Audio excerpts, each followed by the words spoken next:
سوجھ بوجھ سے بالکل امت عاری ہو گئی، سوجھ بوجھ بالکل نہیں، کب بولنے کا، کب نہیں بولنے کا، کب شور کرنے کا، کب شور نہیں کرنے کا، کب سڑکوں پہ آنے کا، کب سڑکوں پہ نہیں آنے کا، کوئی سوجھ بوجھ نہیں مسلمانوں کو، کوئی سوجھ بوجھ نہیں، جذبے میں آ جاتے ہیں، جوش میں آ جاتے ہیں، اور جذبے اور جوش میں آ کر کے نہ کرنے کے کام کرتے ہیں، جس کی وجہ سے آج جو ہے میڈیا کو موقع مل گیا مسلمانوں کو بدنام کرنے کا۔ اسی قسم کے جذباتی لوگوں کی وجہ سے پوری امت بدنام ہو گئی، اور ہم لوگوں کو کیا بنا دیا؟ ٹیررسٹ بنا دیا، ہم لوگوں کو کیا بنا دیا؟ دہشت گرد بنا دیا، ہم لوگوں کو کیا بنا دیا؟ ظالم بنا دیا، ہم لوگوں کو کیا بنا دیا؟ انسیولائز بنا دیا، غیر مہذب۔ آج مسلمان کا لفظ گالی ہو گیا دنیا میں میرے بھائیو، گالی دوسری قوموں کے نزدیک۔ آپ اطمینان سے بیٹھے نہ رہے کہ ہمارا بہت اونچا مقام ہے، دوسری قومیں آج مسلمان کا لفظ گالی سمجھتی ہے، گالی، کسی کو مسلمان کہنا یہ گالی ہے۔ ان کی نظروں کے اندر مسلمان کا معنی یہ کہ بہت گرا ہوا آدمی، ان پڑھ آدمی، ان پڑھ، انسیولائز، دنیا میں کیسے رہنے کا اس کو پتہ ہی نہیں۔ یہ اس قسم کے جذباتی کارروائیوں نے ہمیں ایسا بنا دیا۔ مسلمان ایسا نہیں ہوتا ہے، مسلمان تو بہت سوچ سمجھ کے کام کرتا ہے۔ حضرت عمر فاروق رضی اللہ عنہ نے 2 لفظوں میں کہہ دیا کہ مسلمان کسے کہتے ہیں۔ حضرت فرماتے ہیں کہ لا یخدع ولا یخدع، مومن کس کو کہتے ہیں؟ جو نہ کسی کو دھوکہ دیتا ہے نہ کسی سے دھوکہ کھاتا ہے۔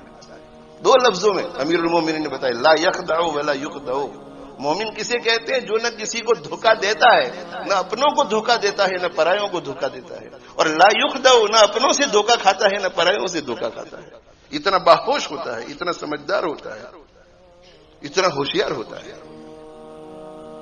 اللہ کے نبی صلی اللہ علیہ وآلہ وسلم بدر کے میدان میں اور 2-4 غلاموں کو پکڑ لیا گیا اور ان سے پوچھا جا رہا ہے کہ کفار کے لشکر میں کتنے لوگ ہیں، کفار کے لشکر میں کتنے لوگ ہیں، کفار کے لشکر میں کتنے لوگ ہیں۔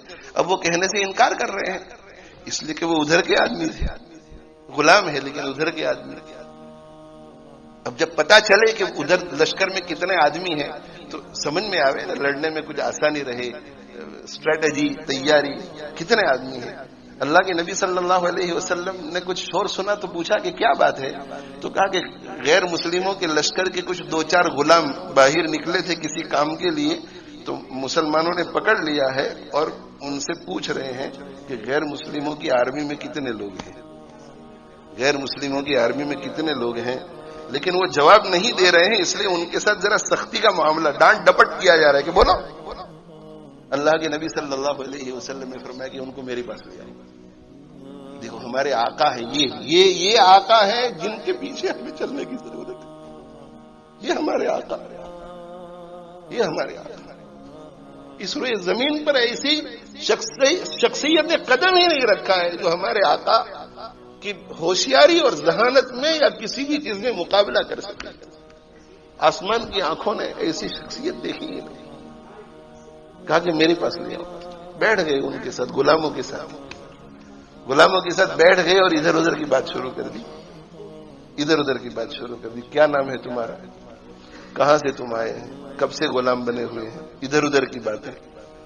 اور باتیں کرتے کرتے آپ نے پوچھا کہ روزانہ کتنے اونٹ کٹتے ہیں، اونٹ کتنے کٹتے ہیں؟ تو انہوں نے کہا کہ 10 اونٹ کٹتے ہیں۔ تو آپ صلی اللہ علیہ وآلہ وسلم نے فرمایا کہ لے جاؤ ان کو، 1000 آدمی ہے اس لیے کہ ایک اونٹ میں سے 100 آدمی کھانا کھاتے ہیں۔ حساب کر لیا آپ صلی اللہ علیہ وآلہ وسلم، دیکھ لیا آپ نے کتنے باہوش، کتنے ہوشیار، کتنے ذہین۔ یہ ہے مسلمان، جذباتی نہیں۔ ایمانی حرارت اور ایمانی جذبہ جو ہے وہ کبھی بھی عقل کو مغلوب نہیں کرتا، یہ بات یاد رکھیے، یہ بات یاد رکھیے۔ ایمانی حرارت اور ایمانی جذبے میں یہ خصوصیت ہے کہ اس کی وجہ سے آدمی کی عقل ٹھکانے پر نہ رہے، ایسا نہیں ہو سکتا۔ ایمانی جذبہ اور ایمانی حرارت اسی کا نام ہے کہ جب ایمانی جذبہ اٹھتا ہے تو اس وقت عقل سب سے زیادہ صحیح فیصلہ کرتی ہے۔ ایمانی جذبہ جب اٹھتا ہے دل میں اس وقت عقل جتنا صحیح کام کرتی ہے اتنا کسی موقع پر نہیں کرتی. یہ جو ہمارے جذبات ہیں یہ ایمانی جذبات نہیں، یہ ہمارے نفسانی جذبات، نفسانی جذبات، ہمارے غصے والے جذبات، غصے والے جذبات. اسی لیے کوز تو ہے اسلام، اور جلوس کے لیے نکل پڑتے ہیں اور اللہ کی کتنی نافرمانی کرتے ہیں، بے پردگی ہوتی ہے. ونٹر کے اندر ظہر کی نماز کے بعد جلوس نکلتا ہے. کس نے پڑھی ظہر کی نماز؟ بڑے فخر سے مارچ نکالنے والے بھی کہتے ہیں کہ 10,000 پیپل تھے، 20,000 پیپل تھے. کس کے لیے نکلے؟ فلسطین کے لیے نکلے. کوز اسلامی. کتنے 10,000 میں سے کتنوں نے نماز پڑھی؟